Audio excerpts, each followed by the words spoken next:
And we're very delighted to welcome Abby Nossaman to the studio. Abby, it's a pleasure to have you here. Where are you calling in from? I'm calling in from Northern Virginia today. I see. And you're a 14-year-old pianist, is that right? That's correct. And you played at Carnegie Hall. And tell us what piece you played at Carnegie. And I'm going to guess that that was maybe your first performance at Carnegie Hall. Yeah, that was my first performance. I performed Chopin is a Chopin Etude, Opus 10, number 9, I see. And how long have you been studying the piano? since I was 6. Six. Now, I understand you study with Anna, um, who's the founder of Sound Espressivo. Yeah, And Anna tell us a little bit, Ouspenskaya. Anna Ouspenskaya, tell us a bit about her as a teacher. How long have you been studying with her? Well, I've been studying since I was like 6, almost 7. She Oh, started my real piano journey since I was still looking around for some teachers for a little bit, but I didn't really start learning piano. It was more of an introduction to the piano was, getting comfortable around it. She really first introduced me to start playing, to start loving it, she taught you how to love the piano. as well as countless drills and techniques and things to use so I can learn a piece on my own and with her guidance. Well, this is very interesting that she taught you how to love the piano, but also made you do drills and scales and Czerny. So, how did she teach you, if you can express it, maybe you can't, how does a teacher, in this case, Anna Ouspenska, how did she teach you to love the piano?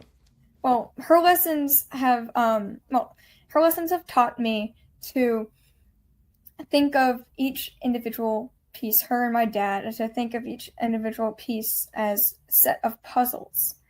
And so my dad has helped install that mindset, and Ms. Anna has she's helped with that too, and she's given me techniques not to sit there and play the same passage for hours and see no results, but to see results, to make it fun to play so I can get off the page. And then I get to start working on the fun stuff of phrasing, dynamics, playing around with articulation and pedal. And when I get to figure out how all that happens and connects, I love that process. Wow. Did you say something about your dad? Did I hear that Yes. right? So your dad kind of helps encourage you at the keyboard. Is he Yeah, a he's also a musician? pianist. He's also started at a young age. Is he a professional musician? He's not. Oh, he's not, but he's a pretty good pianist. Sounds like Pretty good pianist, and both classical is what he started at a young age, and then he got more into jazz too. Which, jazz. No kidding. So when you study with Anna, is it once a week for an hour, something like that? yeah, and I'm actually about to get longer lessons, closer to an hour and 15 or an hour and a half. So when you started with her, you were 7 years old. Now it's 7 years later, and you're 14. And so, what kind of pieces were you playing at seven? Do you remember how At like advanced you six, were? 7, she introduced this book to us that many of the kids in the studio, Hunter Real Music Studio, played from. It's the Russian book. It was the red. It's just called the Red Russian book. A piece, and it had many simple pieces that introduced us on first the treble clef, matching up the notes to the keyboard. She'd have worksheets for that too. She'd have like homework to get us first like equipped to reading it and then playing it, and then it was just very simple pieces. Like I remember one, it was just one note E, and it was experimenting with different rhythms. I think it was eighth quarter note, eighth quarter note with just a finger, and that would help us get the proper technique. So you started studying with Anna at seven, and you were pretty much a beginning pianist. You didn't Yes, you don't I you, had you I had some but experience, but not if my much. math is right, you won. Uh, you were a finalist in the Northern Virginia Music Teachers Association concerto competition for 4 years in a row, which means you entered the first competition when you were 10, Yes, that's correct. but you had only been playing for 3 years. Yeah. So Well, yeah, like closer to 3.5, but yeah, you made some pretty rapid progress. she's an awesome teacher. Well, that's pretty amazing. It's an awesome teacher, but you're an awesome student. And do you remember what concerto you played when you were 10?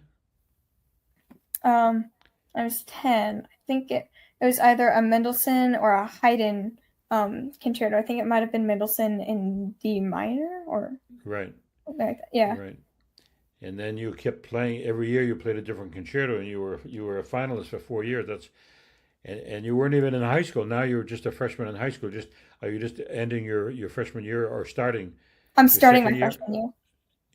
You're just starting your freshman year next in Yeah. September. Yep, Oh just my, graduated from 8th grade. oh my goodness. Well, I'd love to be able to hear you play, but I guess I can't because I wasn't there in June. I'm sure you're a marvelous pianist. And so, as you go through high school, what do you, and I imagine you'll stay with Anna. Of Uh, course. what kind of growth are you looking forward to? Do you have any concertos that you're not quite ready to play yet, but you'd like to start studying? Well, that's what I'm learning now is I've been listening to it for years and I wanted to play it. It's Schumann Piano Concerto in A minor by Robert not Clark Schumann.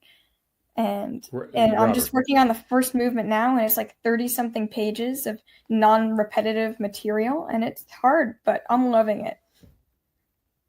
Well, it's a beautiful piece. It is. And I'll bet you have your eyes, maybe when you get a little older, maybe you'll tackle a Rachmaninoff concerto. Yes. I'm kind of on more of the I'm on Rachmaninoff Preludes currently. I'm working on Prelude number 6, which is beautiful. Right. And this is a hard question to answer, but what do you love the most about music as a young lady? Being able to perform, whether that's like it's seeing all the hard work pay off, whether that's just Uh, playing for myself to de-stress or playing for family that come over, friends that come over, or even like more professionally, I guess, at Carnegie Hall and some competitions, or even piano recitals at the studio. did you have any friends come to New York to hear you at Carnegie? I did not, just my family. And my I mother see. came with me. Yeah, very excited. Was your dad there? He was not, unfortunately. My brother had a conflicting sports event.